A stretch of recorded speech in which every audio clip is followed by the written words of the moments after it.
Assalamualaikum warahmatullahi wabarakatuh. Jumpa lagi kita di Bincang-Bincang bersama Bung Eka. Senang menemani Anda di hari ini. Semoga yang menonton channel 1 dalam keadaan sehat walafiat. Kali ini kita akan membahas tentang topik peserta penerimaan Disdik baru yang tahun ajaran 2023-2024 yang akan dilaksanakan pada bulan Juni ke depan. Nah, untuk membahas hal ini, sudah ada di sebelah saya penggiat sosial nih.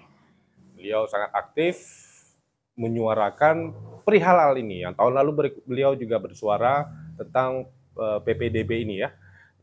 Siapa dia? Beliau adalah Ibu Sri Deviani. Nah, Assalamualaikum. Ya. Waalaikumsalam. Sehat, Bu? Ya, alhamdulillah, Bang Eka. Iya, lebih akal kita panggil Kak aja. Nah. Iya, saat ini kita lagi berada di Kedai Kopi, Jalan Akasia nomor 83. Nanti ntar lagi datang nih kopinya nih. Tapi saya disuguhi nanti teh Turki katanya. Kita tunggu rasa teh Turkinya, guys. Baik, Bu. Bu lagi nih, Kak. Ya. Tahun kemarin kan Kakak juga bilang penerimaan Disdik peserta penerimaan Disdik baru tahun 2022 itu penuh dengan masalah. Zonasinya kemarin sekitar 2,6 km, sekarang dipersempit katanya ya. Menurut informasinya seperti itu ya. Bisa dijelaskan sedikit, Mbak E? Ya, terima kasih Bang Eka. Selamat datang di Kedai Kopi. Kedai Kopi namanya, ya. Guys. Nama channelnya Bang Eka Channel ya? Channel 1. Oh, Channel 1. Ya. Selamat sore semua pemirsa Channel 1. Ya. Saya Sri Deviani. Ini saya memang sangat concern terhadap PPDB ini karena berhubungan dengan nasib anak-anak tempatan. Jadi begini Bang Eka, bermula waktu itu 2020 kan ada penerimaan murid baru, jadi saya mendapat info dari teman-teman, Kak ini gimana dong, kok zonasi radiusnya sempit sekali gitu, 400 meter, 300 meter loh, kok bisa, kata saya gitu. Iya Kak, masa ada yang dia punya lokasi 25 meter dari sekolah, nah itu kan sangat tidak mungkin ya. Kalau masuk sekolahnya ada berapa meter? Iya, di tiang bendera dong. Iya. Nah, mendengar hal-hal seperti itu saya tampung, akhirnya saya ikut ke dalam grup wali murid yang akan menjadi peserta Disdik baru ini. Kemudian akhirnya kita adakan gerakan, kita adakan grup, kita pantau setiap hari. Itu Bang, kita pantau memang ada kejanggalan-kejanggalan di dalam jarak-jarak zonasi tadi, dan kita langsung cek lapangan tidak ada warga itu gitu di situ. Oke. Nah, berarti fiktif ya? Ya, fiktif. Jadi diduga memang waktu itu banyak sekali suket-suket palsu kan, dadakan. Suketnya asli tapi penduduknya dadakan. Ya. Jadi kita waktu itu menggiring terus sampai seminggu sebelum pengumuman kita perketat kan itu kan, pengawasannya kita screenshot semua pengumuman sehingga kita temukan kejanggalan itu, ada anak yang berpindah-pindah domisili. Akhirnya Bang Eka, saya sama teman-teman, waktu itu ada Pak Idam Kalik, ada Bu Israwati dan teman-teman, bersemangat siang malam tak henti mengelola data penerimaan itu. Kami adukan ke Dinas Pendidikan Provinsi. Kita diterima oleh Kadis, rapat, tapi ya itu ditampung dan akan direalisasikan. Ya, ditampung gitu. Kenyataannya belum dulu nih. Iya, masih lagi kita ngadu lagi ke DPR. Ke DPR diterima Komisi 5 kan yang berhubungan dengan pendidikan. Kita adukanlah bahwa kondisinya demikian. Kenapa banyak anak-anak yang dicurigai bukan warga tempatan di jalur zonasi begitu. Akhirnya dengan kerja keras kami duduki sekolah sampai malam. Pas pengumuman itu akhirnya kami diterima tuntutan kami. Itu tahun berapa tuh? Tahun 2020. Tahun 2020. Ya. Tuntutan kami diterima pada malam sesaat sebelum pengumuman, dikeluarkanlah itu sebanyak 197 anak. Di salah satu SMA ya? Iya, SMA favorit. SMA favorit ya, oke. Ya, berarti kan itu yang tidak berhak di zonasi itu kan? Sementara waktu itu penerimaan cuma 230 anak. 230. Ya. Yang tadi tanda kutip itu 197 dikeluarkan malam itu juga. Banyak sekali ya. 223 dikurangi 190, sisanya baru tempatan ya. Sisanya itulah mungkin yang real ya. Yang real tempatan. Jadi akhirnya berhasil kami Bang Eka, tercapailah zonasi itu 2,6 km. 2,6 ya pada sana. Dan itu adalah saya rasa memang angka yang real untuk suatu kemurnian zonasi itu. Karena begini Bang Eka, di logika saja tidak mungkin setiap tahun, ini kan 2 tahun ini rata-rata 600 meter nih. Ya.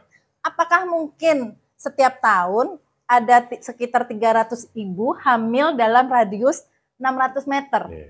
Itu sangat tidak mungkin sekali. Kalau misalnya mau hamil pun nggak mungkin langsung SMA gitu kan, atau SMP gitu ya. Ya, anggaplah dia tahun kapan, tapi kan setiap tahun nih terpenuhi nih kuotanya dengan jarak yang sangat minim. Iya.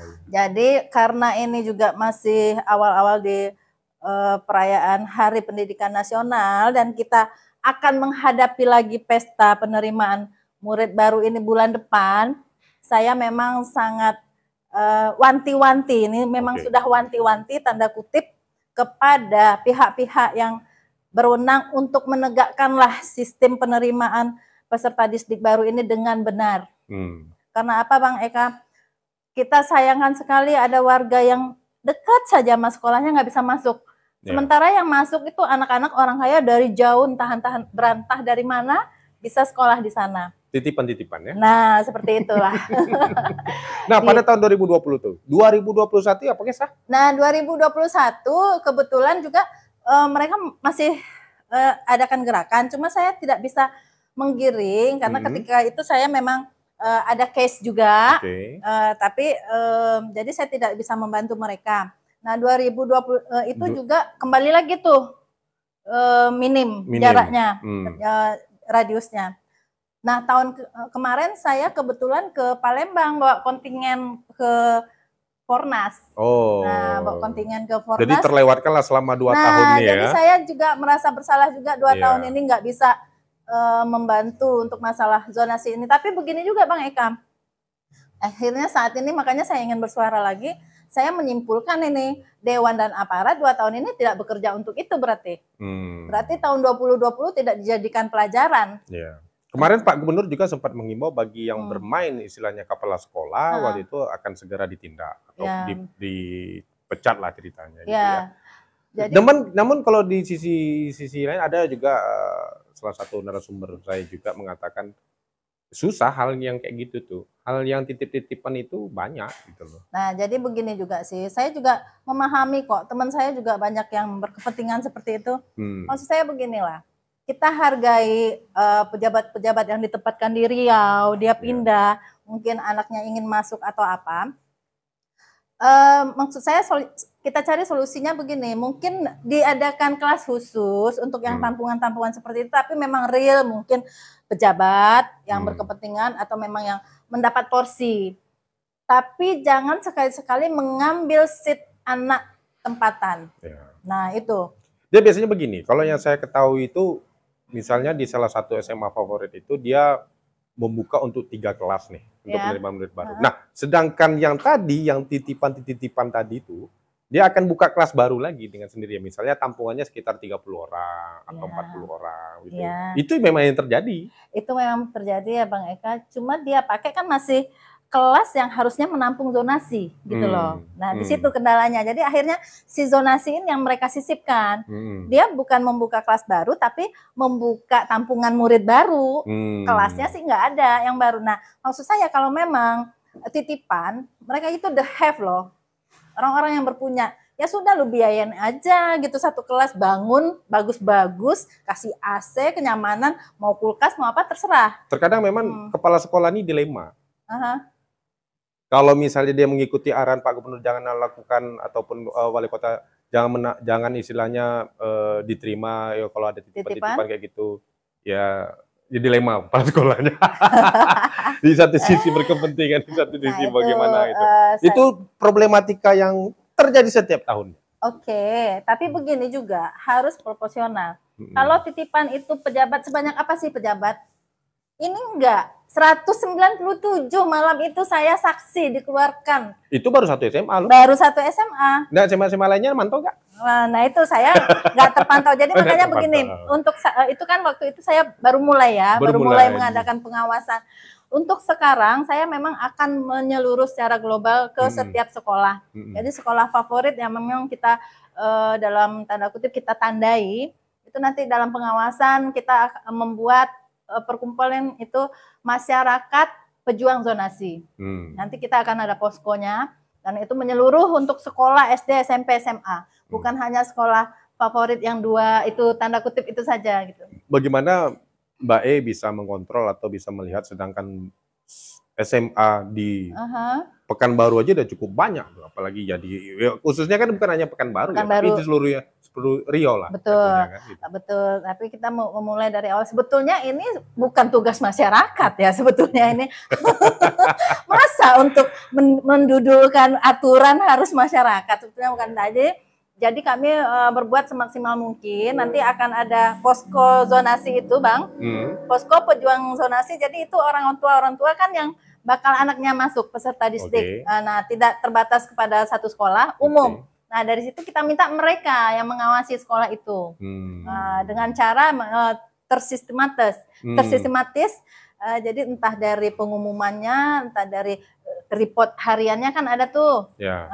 Itu kita data. Nah, itu dijadikan acuan untuk gerakan kita. Kapan mulainya dibuka posko ini dan di mana tempatnya? Nah, ini masih dalam perbincangan karena ini wacananya baru seminggu ini. Nanti saya kabari deh. Oh iya. Karena beliau ini sangat sibuk sekarang, guys. Beliau ini adalah bakal calon.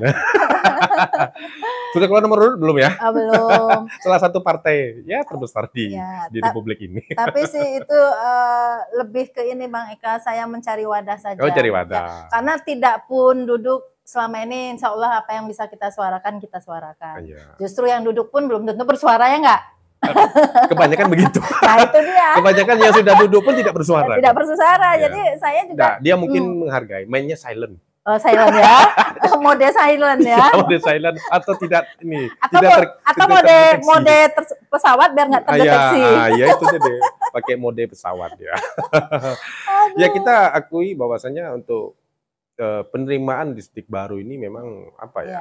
Salah satu dilema lah. Contoh misalnya saya nih punya anak. Mau nggak mau nanti kan bagaimana cara anak saya bisa masuk, tentu saya harus mendekati seseorang itu kan. Betul. Jadi serba salah juga. Nah itu juga sebetulnya entah sistem ini salah atau bagaimana, tapi begitu aturan sudah ditegakkan, tentu masyarakat ingin keadilan. Nah gitu. Begitu sudah diluncurkan, ada sistem zonasi, ada sistem farmasi, ada sistem prestasi, gitu, afirmasi. Nah itu ikutilah di jalur-jalur itu gitu. Jadi kalau nggak bisa juga jangan maksa gitu loh. Selain sistem zonasi juga, apakah nanti ada istilahnya uang pembangunan? Nah itu banyak ya. Dia biasanya nanti ada masuk, ada kalau berani nanti ada uang pembangunan. Apalagi di sekolah-sekolah negeri itu kan biasanya tidak diterapkan ada biaya-biaya. Nah ini ada tanda kutip istilahnya biaya uang baju lah. Sepengetahuan saya kalau uang-uang seperti itu ya itu yang titipan itu dikutipnya dari situ. Itu makanan empuk itu. Mbak yang ngomong ya, kan saya guys. Nanti kalau mau kremasi ke beliau aja. Aduh, kadang gimana ya Bang, akhirnya kita kalau bicara seperti ini ya akhirnya bersinggungan dengan teman sendiri, dengan sahabat sendiri, tapi ya whatever lah, yang penting kan kita secara global untuk masyarakat gitu aja sih. Tidak inikah nanti kalau ibaratnya nanti kalau tampil dalam arti kata cari panggung nih. Oh enggak, karena terbukti di 2020 saya nggak ada kepentingan sama sekali. Itu sudah terbukti. Ya, ini biar clear guys, karena nanti kan tapi 2024 mulai mendekat gitu. Ya, jadi saya selalu bilang duduk pun Sri Deviani akan seperti ini. Akan seperti ini. Iya. Kita lihat aja guys. Nanti ditelepon, jangan nanti sibuk, lagi rapat dengan ini. Tenang aja. Tenang aja. kebanyakan memang begitu. Sebelumnya memang tenang aja gitu, tapi setelah jadi. Tapi kayaknya enggak ya. Kita buktikan aja, makanya udah jangan nanti promo lagi. Promo ya. Iya. Nah, konsentrasi kita balik lagi tadi ke zonasi. Jadi istilahnya tadi melakukan pengontrolan ketat berarti ya. Terhadap yang penerimaan distrik baru ini, terutama sekolah favorit. Ya, sekolah favorit ini kan ada sekitar 3 atau 4 lah. Ya. Favorit. Banyak juga lah, ada. Kalau SMA mungkin sekitar ada 6 ya. Oh, ada 6 ya. Ada 6 sekolah yang favorit ya. Karena itu tadi kita tidak bisa juga melarang ataupun bukan melarang dalam arti kata ya. Ya memantau hal itu tuh kan nanti ya tergantung istilahnya kerja teman-teman lah dari dinas pendidikan juga, terus dari kebijakan ataupun aturan yang telah berlaku di SMA. Nanti gubernur juga memberikan istilah namanya instruksi ataupun wali kota juga agar tidak apa istilahnya ya, aduh. Saya miris kalau melihat ini tiap tahun. Jadi saya dari 2 tahun ini yang saya nggak bisa turun, saya merasa bersalah gitu. Jadi sekarang saya punya ada waktu karena anak-anak juga udah nggak di sini. Saya memang mau total untuk menggiring PPDB ini, dan anggota dewan jangan coba-coba mau titip-titip lagi ya. Siapapun. Ya, walaupun bukan anak, nanti ada ponakan, ada saudara, ada titipan, susah. Nah itu tadi maksud saya, harus ada solusinya begini, boleh-boleh saja asal tidak merugikan yang berhak. Sekarang yang berhak siapa? Misalnya kalau zonasi yang berhak tempatan. Nah, boleh itu saja. Yang didahulukan terlebih dahulu ya. Nah, kalaupun tidak bisa, ya itu saya bilang tadi, kan mereka the have. Bangunlah kelas baru, mau dengan fasilitas seperti apa silahkan. Gitu loh. Mau tambah 1-2 kelas ya terserah gitu, tapi jangan mengambil hak masyarakat tempatan. Seperti itu ya, biayai saja silahkan gitu. Kalau dalam keadaan teori sih seperti itu ya, namun dalam prakteknya kita nggak tahu hal itu. Ya mudah-mudahan dengan adanya Mbak Sri Devi ini ya bisa terkontrol lah, dan nanti akan dibuka posko pengaduan. Ya. Kita akan buka nanti informasikan di mana ada posko pejuang zonasi, dan kami waktu hari pertama nanti pendaftaran di sekolah-sekolah favorit akan kita kasih spanduk bahwa sekolah ini dalam pengawasan masyarakat pejuang zonasi. Turki. Saya kan Pak Eka. Mungkin nastarnya dari Indonesia. Iya. Nastarnya juga produk di kedai kopi. Hanya di kedai kopi, di Akasia nomor 83 ya. Iya, coba ya. Dia berbayar nih guys, tenang aja. Luar biasa. Unik loh, tempatnya lucu nih. Kayaknya lama-lama Bang Eka podcastnya di sini terus ya, tamu-tamu lain kali ya. Asal menjamin kita nggak apa-apa guys. Iya, luar biasa ya, teh Turki ya. Kita coba ya. Dicoba, ini, Bang. Gulanya terpisah. Ya, kan ada yang nggak suka manis. Ya, karena saya orangnya manis, jadi harus pakai gula guys. Onde panasnya lain. Aromanya kan Turki ya. enak. Lain nih Turki. Ini kok bisa nih teh Turki ini, gimana ceritanya nih?